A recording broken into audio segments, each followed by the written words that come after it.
Hi everyone, my name is Clara, and today I'll be talking to you about my experience about growing an AI culture amidst exponential growth. So by sharing some of the challenges that we face due to our high growth clinical environment, the mistakes we have made and the mitigations that we have put in place, I hope to shed a light on our perspective on how to go from idea to product without getting lost in the way. Okay. So, Sword Health is a healthcare company whose mission is to free 2 billion people from pain. So, we work closely with other teams such as data, product, and engineering in order to build the products that help to support this mission. So, in order to do so, the AI team has two main work streams, machine learning engineering and data science. So, machine learning engineering sits at the intersection of productized machine learning and software development. So our main goal is to make sure that our physical therapists are able to take care of a growing number of patients while guaranteeing that each patient has a high quality of care. And we work on projects such as a decision support system for the clinical prescription management or a ranking system to direct attention to users requiring further assistance. Data science sits at the intersection of statistics and machine learning and helps teams across Sword answering nuanced, complex product questions towards a more data-driven and patient-centric mindset. So the questions that we usually answer here are, for example, which touch points drive better clinical outcomes. Okay, so here is a timeline of the work that we have been doing. So our the AI team started working on its first project in 2019, even before we had a data team. And well, as you can imagine, that project never made it to production. Then at the end of 2020, beginning of 2021, the data team started to be built. Okay, they are the ones that do all the heavy lifting of extracting, transforming, loading, and maintaining data from different sources into the data warehouse, and also supporting us with infrastructure. And as one can imagine, they are one of the teams with whom we work very closely with. So in here, I'm using model either to designate a product or a feature, or a project that reached production and was supported by ML. So our first model reached production in May 2022, and the fourth and last one so far just last month. So throughout this time, we have learned a lot, well, mostly about what not to do. So I tried to summarize some of our key learnings into some bullet points, and the following ones are the ones who made the final cut. So starting by the first one, collect data in advance. Okay, so when designing a system, even if the system does not have machine learning from the start, think about how data should be collected. Why? So good analytics and instrumentation help to set the stage for a successful machine learning project. Also, you make better decisions when defining the ML solution, and also when time comes to develop a model, you don't want to delay your project for X months while waiting for data to be collected. However, introducing tracking from the start has an associated engineering cost. So how do you convince people to spend programming hours in tracking? Okay, so here is an example of a situation where we wish that we had tracking. So this is one of the pages of our onboarding form. So users, while signing into Sword, they have to fill an onboarding form, and one of the steps of it is selecting or scheduling a call with their assigned physical therapist. One of the metrics that we track during this process is time to call. So the time that it goes from the user first sign in until they perform the onboarding call. So we want to make sure that this time is as short as possible so that users don't lose momentum. So one of the questions that stakeholders had here was, should we increase the call slot coverage in order to reduce time to call? And this means increasing it, for example, to include non-working hours or weekends. So these slots that are presented here are calculated on demand, and reproducing them offline was not possible. So we had to first start collecting them, saving them, wait a bit, and then we were able to answer the stakeholders' question. Okay, so the second advice is write to think. So why? Writing down ideas creates new insights and forces clarity. So it helps to uncover gaps in our reasoning, also makes it easier to explore new alternatives. This one, also a favorite of mine, scales one-to-one when sharing knowledge, and this is specifically important when you have new team members joining the team. And finally, it's a great way to collect feedback. So an empty Notion page is in fact the best rubber duck that you can find. Okay, so before starting to work on larger or new pieces of work, we usually write a design doc, also known as RFC or request for comment. So the structure of it is fairly loose, although we try to follow the sections that are presented on the right. So the main idea of this document is to lay out the plans for the project, so that the person writing it can uncover gaps that were not clear at first, and others can provide feedback. Also, one very positive side effect of this is that we are able to define the interaction with other teams more clear, and as a result, we can, for example, define the structure of a table or the structure of an endpoint, and through this, for example, mock data, and thus reduce the dependency between different teams. Also, for smaller pieces of work, if the solution is not clear at first, we usually write a memo. So the structure for this is even less defined, but the goal is the same, clarifying our ideas. Okay, so the third advice is listen to the users.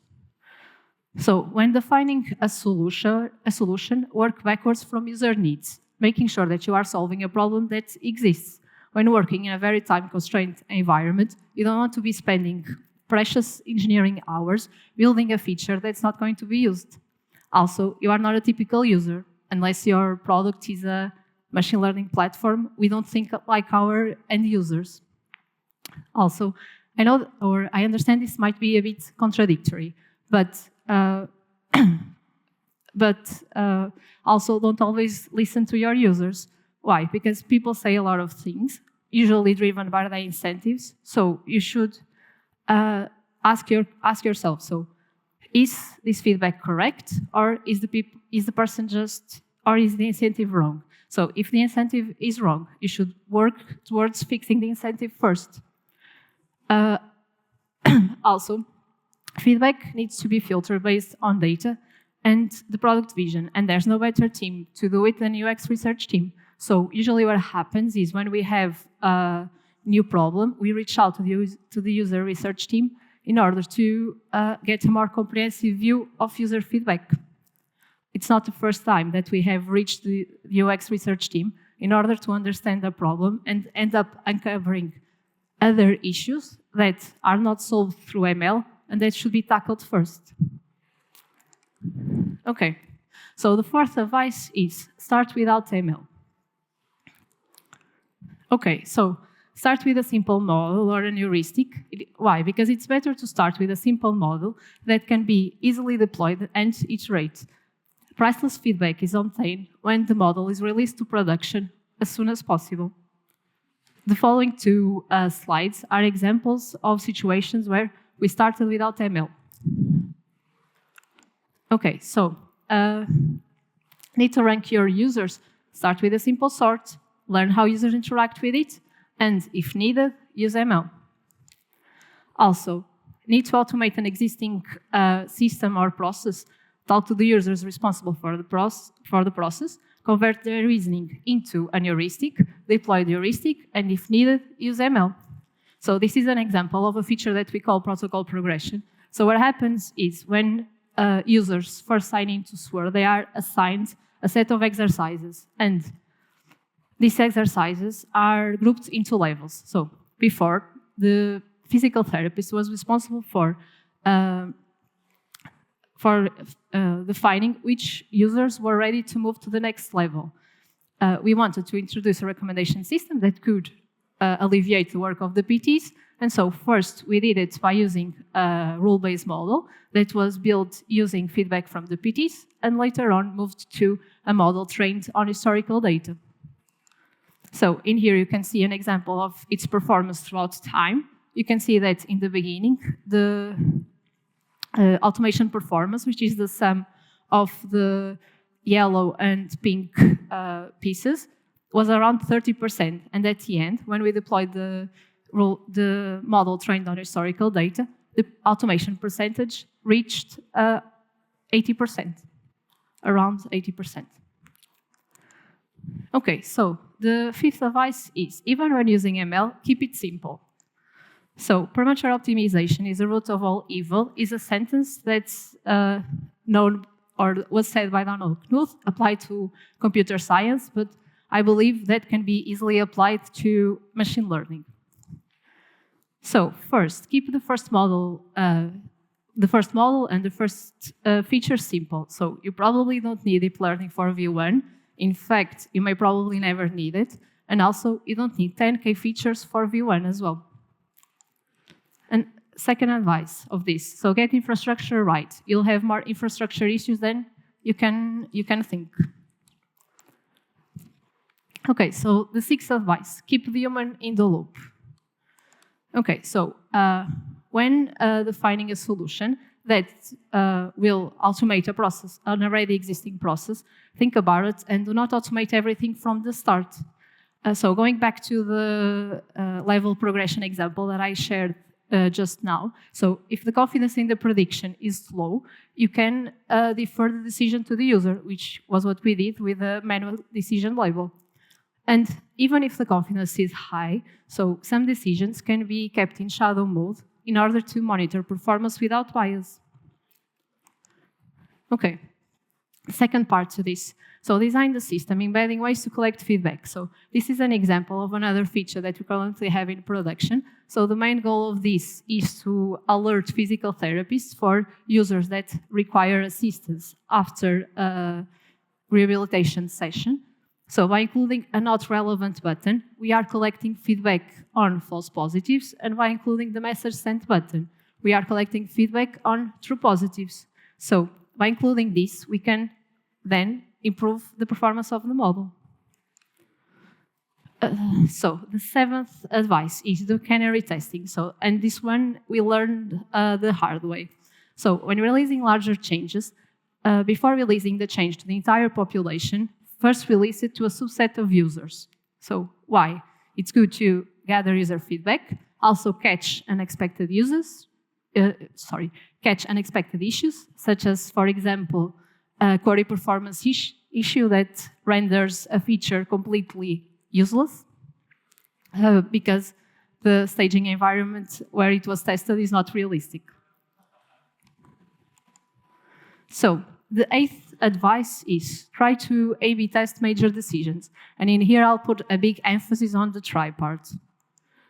So in a high-growth company where decisions have to be made fast, the number of users is just starting to grow, and the systems are just starting to mature, running a statistically sound machine A/B test is harder than one can expect. So the question to the answer, should we run an A/B test, is usually no. So what can you do in alternative? So you can run user research, make a bet, or if anything else fails, go with the highest paid person opinion. Also, at one point, there's going to be a lot of A/B tests. So the statistical rigor of those will vary. So we should choose to intervene only on those that have a higher impact on the business. Also, it will happen that stakeholders will reach out to you asking, so if the change is positive, why 50% of my users need to go to the control group? So, and the ninth and last advice on our part is to fail loudly. So, When in machine learning systems, it is easy for issues to go unnoticed for a long period of time. So these issues can be, for example, schema changes on source tables, or even tables that are stale for a long period of time because someone forgot to update them. So how can you prevent this? Before reaching production, you can use things like unit, behavioral, and integration tests. And so also because the time that you invest in those will largely pay out with the issues that you caught and do not break production. And then after going to production, include things like data quality and sanity checks. So, and also create monitoring alert systems. You don't want to be alerted by your system failing through a Slack message. Not to say that this has never happened to us. Okay, so in summary, here are the 9 bullet points that we have chose to present you. There are other ones. These are the ones that made the final cut. And that's it. Thank you for your time.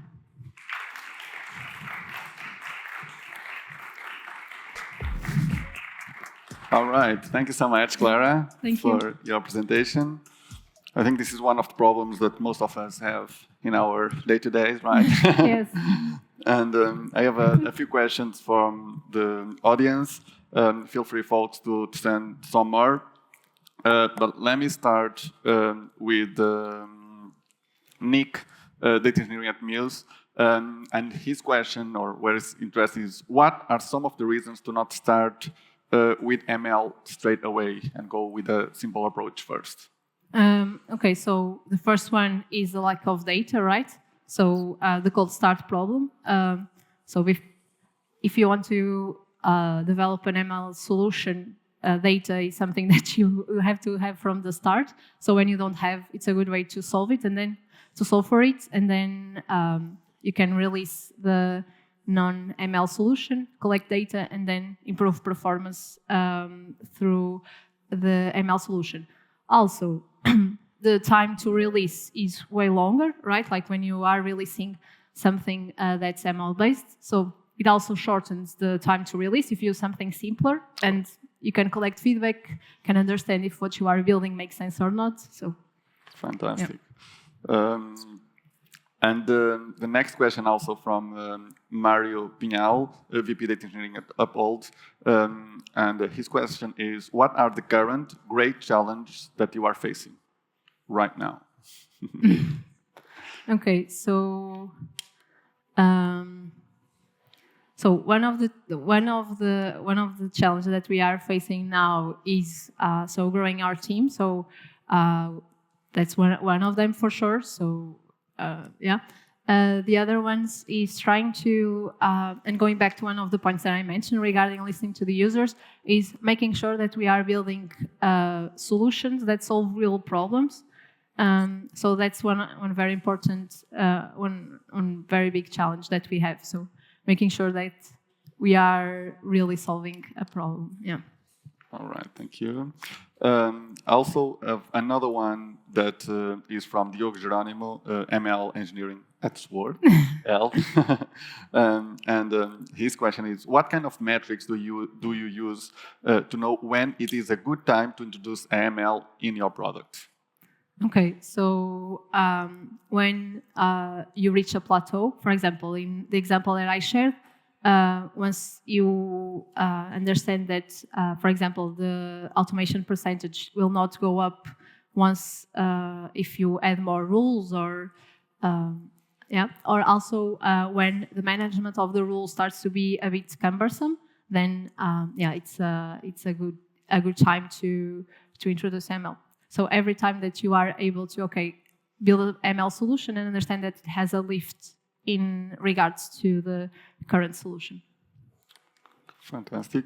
I also have one for you that is on the listening to the user. That is super important and one of the most important things. But sometimes in different products, and I believe in your is also the case, sometimes also create the need to the customer, right? Sometimes they don't know that actually need that. Do you also take that in account? Do you have teams that actually propose those kind of solutions, or propose that those problems or those solutions for the problems? How do you kind of handle that in factoring in the models? Yeah, sure. Yeah, of course. There's also that side of it. Okay, so sometimes users don't really know what they want. So we have like, yeah, sometimes we also follow that route of okay, defining a solution, even if it doesn't come necessarily from user needs or user request. Yeah, it's a balance between both, I guess. So trying to understand what the user needs and also what he needs but doesn't know yet. So. Because in the beginning, I guess, like the PT also have a crucial, the physiotherapists also have like a huge impact on that to also help, and because like most of you don't have that knowledge on the industry, right? So that's also something that you need to factor in. Yeah. Fantastic. And another one that I also have is from Mari Pinhal. From the Uphold, the VP data engineer at Apple. Sorry. How do you convince your exec team to perform A/B testing? Great one. That's a good question. Yeah, that's a good question. We are still trying to figure that out. But like I mentioned, it depends. So if it depends on the situation, the time where it takes for us to be able to provide them with a suggestion, so the time that it takes for the test to run. Yeah, it depends a bit on the context and like the impact of the change. So if the change will have a larger impact, usually it's easier to convince. Yeah, other times when it's also the other way around, so they reach out to us in order to perform an A/B test, but like the conditions do not allow for us to do it, given all the constraints of size, time, etc. But yeah, but that's a question that we are still trying to figure out. Yeah. There we go. I think the last one, if there is no more questions from the audience, question also from me, that in terms of like going back to this question about the exec, how do you like, because your team is growing so fast as AI, right? And the results are not, the outcome is not immediately, right? There needs to have like a lot of investment, all those kind of things. How like you manage expectations with the core business and also stakeholders to make sure that your exponential growth can be attractive or can be productive in the future and can actually monetize that investment. Oh, okay. So yeah, going back to the presentation. So we always go for the MVP solution first. Okay, so we try to devise a solution that is as simple as possible and that solves the problem. It doesn't have to solve all the corner cases of the problem, but if it solves most of it, so and if it introduces an improvement in relation to the current solution, then we try to put it out there. And then that's it. We focus on releasing and releasing the features and iterating. So we first create MVP, put it out there, and then collect feedback, which is easy because then you can show value from a more more easily, and then once you show value, it's easier to convince stakeholders and leadership to invest in your team. Perfect. And the last one, because still have a minute, is like when you're talking, you are showing kind of the doc design that you have kind of everything kind of structured on Notion or whatever is the platform. Like everybody can actually edit that, everybody can contribute. But how do you kind of, or how often do you gather the team together to actually go through all of that? Because like your opinion might be different from someone else, so it is kind of a consensus on all of that. How often, like every week, every day? How usually on your team? Yeah, so usually those large design docs are built at the beginning of a project, of a large project. That's when we or the person that's responsible for the project starts working on it, and then basically it goes through a review phase where we collect feedback from different stakeholders, different people on the team, people from other team, product engineering as well, because of the interaction that I was also talking about. And then usually go from there to for example roadmap planning, which is the final section on the document, and trying to understand, okay, in order to achieve this, which are the pieces that have to be put together. Yeah, so usually at the beginning of projects, and then like I mentioned, sometimes when we have new people joining the team, it's a good way for someone that's new to have an overview of the project. So it also happens to be read at those moments, but mostly at the beginning of the project.